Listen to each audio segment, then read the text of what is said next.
Quel iPhone acheter? C'est une vaste question. Puis Apple a un petit peu compliqué les choses. Cette fin 2025, début 2026, Apple a décidé de faire encore plus de variations de l'iPhone. Par exemple, en ce moment, on a l'iPhone 16, l'entrée de gamme Apple, suffisant pour avoir une expérience iOS complète. On a un iPhone 17 standard, mais très complet cette année. Et on a le 17 Pro et le 17 Pro Max, auxquels ils ont ajouté des fonctions qui sont vraiment pas très importantes pour la majorité d'entre nous. Et surtout, ils ont ajouté une nouvelle gamme, les iPhone Air, qui sont un peu le nouveau premium d'Apple. Cette nouvelle segmentation de l'iPhone, moi je la trouve très intéressante, parce que ça prouve que Apple ne cherche plus à faire un iPhone qui convient à tout le monde, mais plutôt plusieurs iPhones qui correspondent à plusieurs usages différents. Et c'est pour ça que le guide d'achat d'iPhone de cette année va être différent. Dans ce guide, je vais surtout m'adresser aux gens qui prennent le temps avant de choisir leur iPhone. Je vais pas faire une longue énumération de tous les iPhones qui sont disponibles sur le marché, mais plutôt vous donner les clés pour pouvoir choisir le bon iPhone qui va matcher exactement à vos besoins et qui également va correspondre à votre budget. Et c'est clair que le budget, c'est probablement quand même la chose la plus importante.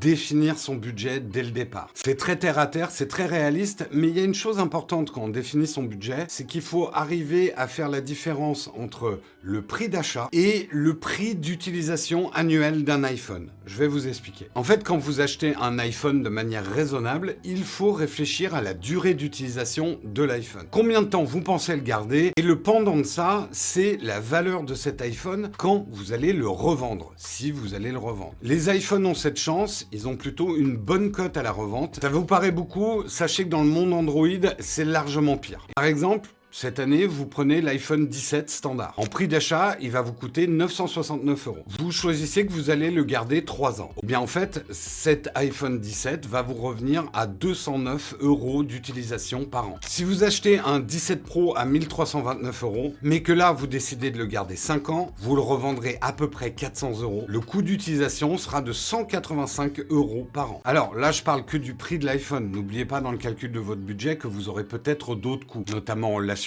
Apple Care, et puis les accessoires. Et maintenant que vous avez votre budget, vous allez devoir faire un choix qui est crucial. iPhone ou Android? Alors, le choix qui est crucial, c'est est-ce que vous allez prendre un iPhone 9 ou un iPhone d'occasion. Les deux options ont des avantages et des inconvénients, il est utile de le rappeler. Un iPhone 9, c'est une garantie maximum de mise à jour. Un iPhone 9, c'est le plaisir d'avoir quelque chose de neuf que personne n'a touché. Après, il y a des inconvénients à acheter un iPhone 9. D'abord, comme on l'a dit, il y a une décote assez rapide sur les 3 premières années. Ça va un peu vous stresser d'avoir un objet aussi cher, aussi neuf dans les mains, vous allez avoir peur de l'abîmer. Les iPhones d'occasion,